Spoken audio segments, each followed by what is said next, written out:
Welcome to my YouTube channel MLT। आज हम जानेंगे पैरासाइटोलॉजी एंड पैरासाइट्स के बारे में। इनके बारे में बेसिक डिटेल्स हम इसमें पढ़ेंगे आज। पैरासाइटोलॉजी क्या होती है? ये एक ऐसा डिपार्टमेंट होता है, ऐसा ब्रांच होता है मेडिकल लाइन का, जिसमें biology which deals with the study of parasite is called parasitology. यानी इस डिपार्टमेंट के अंदर हम पैरासाइट्स के बारे में स्टडी करते हैं। ठीक है, तो इस डिपार्टमेंट को हम पैरासाइटोलॉजी बोलते हैं, यानी study of parasites called parasitology.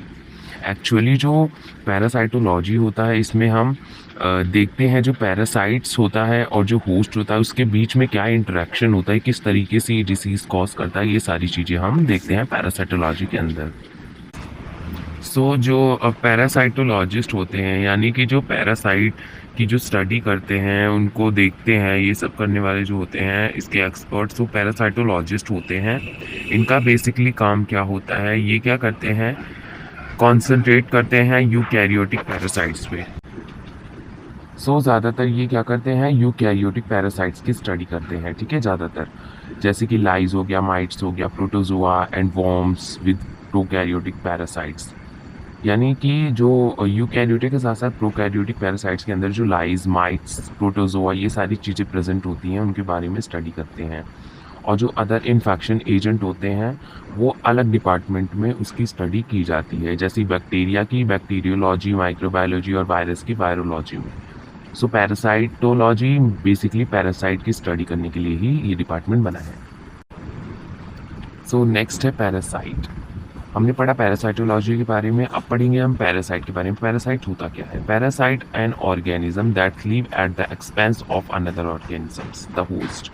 यानी कि जो पैरासाइट होता है ये एक ऐसा परजीवी होता है जो कि किसी अदर लिविंग ऑर्गेनिज्म पे डिपेंड होता है अपने सर्वाइवल के लिए। ठीक है, किसी अदर होस्ट पे डिपेंडेंट होता है अपने न्यूट्रिशन, अपने सर्वाइवल के लिए। ठीक है, Parasite take their food from another organism in which they live and causes disease in them. Parasite जो होते हैं वो क्या करते हैं, जिसके बॉडी पे जाएंगे, जिसके बॉडी पे जाएंगे या जिसके बॉडी के अंदर जाएंगे, उसी को क्या करेंगे, उससे ही अपने जो न्यूट्रिशंस होते हैं, फूड होता है, उसको लेते हैं और बदले में उसको डिसीज़ कॉज कर देते हैं। ठीक है, तो ये पैरासाइट होते हैं, यानी कि उसके अंदर रहकर उसकी चीज़ों को यूज़ करते हैं और उसको डिसीज़ कॉज करते हैं। ठीक है, लिविंग माइक्रो ऑर्गेनिज्म, ये सारे लिविंग माइक्रो ऑर्गेनिजम्स होते हैं जो कि एक लिविंग होस्ट पर ही डिपेंड होते हैं अपनी नरिशमेंट और सर्वाइवल के लिए। ठीक है, यानी कि अपने जिंदा रहने के लिए, अपने जीने के लिए किसी अदर लिविंग ऑर्गेनिज्म यानी किसी होस्ट के ऊपर डिपेंडेंट होते हैं। डायग्राम आप देख सकते हैं, टिक, लाइज, जुएँ जो होती हैं, फ्लेज होते हैं, ये सारी क्या होते हैं, हमारी बॉडी पे प्रेजेंट होते हैं, यानी बॉडी सरफेस पे होते हैं। यानी जुएँ हमारे सर पे होती हैं, टिक, ये जो रैशेज होते हैं हमें वो सब होते हैं, रिंग वॉर्म, हुक वॉर्म, ये सारी जो हमारे इंटेस्टाइन में पाई जाती हैं, जो कि हमें क्या करती हैं, डिसीज़ कॉज कर देती हैं। बट कुछ होती हैं जो नॉर्मल डिसीज़ कॉज करती हैं। ये हमारी बॉडी में रह के हमारी फूड न्यूट्रिशन को क्या करते हैं, अपने लिए यूज़ करते हैं सर्वाइवल के लिए। हमने पढ़ लिया कि पैरासाइट क्या होते हैं, कैसा क्रिएचर होता है जो कि किसी लिविंग थिंग और होस्ट के ऊपर डिपेंड होता है अपनी फूड के लिए, न्यूट्रिशन के लिए, ताकि वो जिंदा रह सके।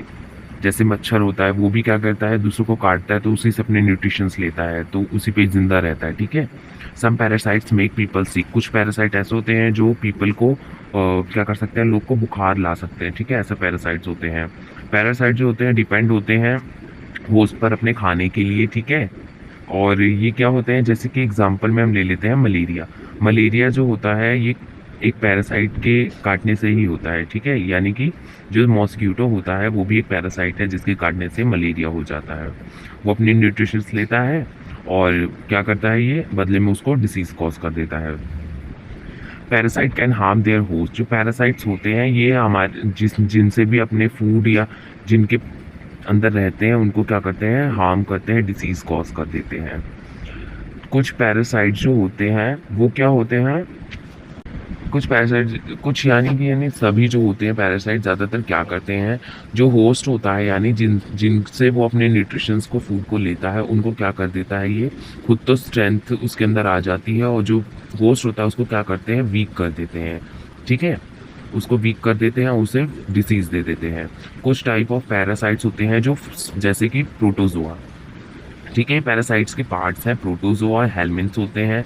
जो प्रोटोज़ोआ होता है वो टिनी होता है, उसको हम माइक्रोस्कोप से देखते हैं, और जो हेलमिन्थ्स होता है उसको हम अपनी ह्यूमन आई से देख सकते हैं जब वो एडल्ट हो जाए। So next, parasite divided into 2 parts. मैंने भी बताया था पैरासाइट 2 पार्ट में डिवाइडेड होता है, पहला प्रोटोज़ोआ, दूसरा हेलमिन्थ्स। ठीक है, जो प्रोटोज़ोआ होता है वो यूनिसेल्युलर होता है, यानी कि एक सिंगल सेल से बना होता है, जिसको हम माइक्रोस्कोप से देखते हैं। और जो हेलमिन्थ्स होता है ये मल्टी सेल्युलर होता है, यानी कि इसके अंदर कई सारे सेल्स मिलकर बना होता है। डायग्राम में आप देख सकते हैं इसके एग्जांपल्स जो है, जिसको हम अपनी आईज से देख सकते हैं जब वो एडल्ट हो जाए। जो एंटोनी वैन ल्यूएनहुक थे, उनने 1618 में क्या किया था, उनने देखा था फर्स्ट पैरासाइट जो था वो जियार्डिया था। इनने स्टूल में देखा था जियार्डिया पैरासाइट। ठीक है, इन्होंने जो माइक्रोस्कोप बनाया था उससे देखा था। सो जो पैरासाइट्स होते हैं दो पार्ट्स से क्लासिफाइड भी होते हैं। एक है एक्टोपैरासाइट, दूसरा एंडोपैरासाइट। एक्टोपैरासाइट जो होता है वो invade only surface of the body without penetrating the tissue, यानी कि हमारे बॉडी के सरफेस पे पाया जाता है, जैसे कि हमारी स्किन पर, हमारे हेड फॉरहेड पे क्या पाया जाता है, लाइस पाया जाता है। ठीक है, माइट्स पाया जाता है, टिक पाया जाता है, जो हमें रैशेस दे देता है। गले पे जो रैशेस होते हैं, हाथों पे रैशेस होते हैं, तो उसमें भी जो माइक्रो ऑर्गेनिज्म होता है वो पैरासाइट, वो क्या करता है, सिर्फ हमारे बॉडी सरफेस पे ही क्या करता है, वो कॉजिंग करता है, कोई भी चीज़ इरिटेशन कॉजिंग कर देता है। बाकी जो होता है ये टिश्यू में कॉज नहीं करता, यानी हमारे बॉडी के अंदर नहीं जाता है। ये एक्टोपैरासाइट जो होता है ये हमारी बॉडी के सरफेस पे ही रहता है। जो एंडोपैरासाइट होता है ये क्या करता है, ये हमारी बॉडी के अंदर पाया जाने वाला पैरासाइट होता है। एंडोपैरास यानी अंदर। ठीक है, हमारी बॉडी के अंदर पाया जाने वाला पैरासाइट है, जो कि हमें इन्फेक्शन कॉज कर देता है, हमारे टिश्यू को भी डैमेज कर देता है ये। ठीक है, जैसे कि एग्जांपल है इसका प्रोटोज़ोआ और हेलमिन्थ्स। जो प्रोटोज़ोआ होता है वो बहुत ज़्यादा छोटा माइक्रो होता है, जिसको माइक्रोस्कोप से देखते हैं। जो हेलमिन्थ्स होता है वो नेकेड आई से देख सकते हैं। सो वीडियो कैसी लगी हो कमेंट करके बताएं। चैनल को लाइक करें, सब्सक्राइब करें, press the bell icon. Thanks for watching.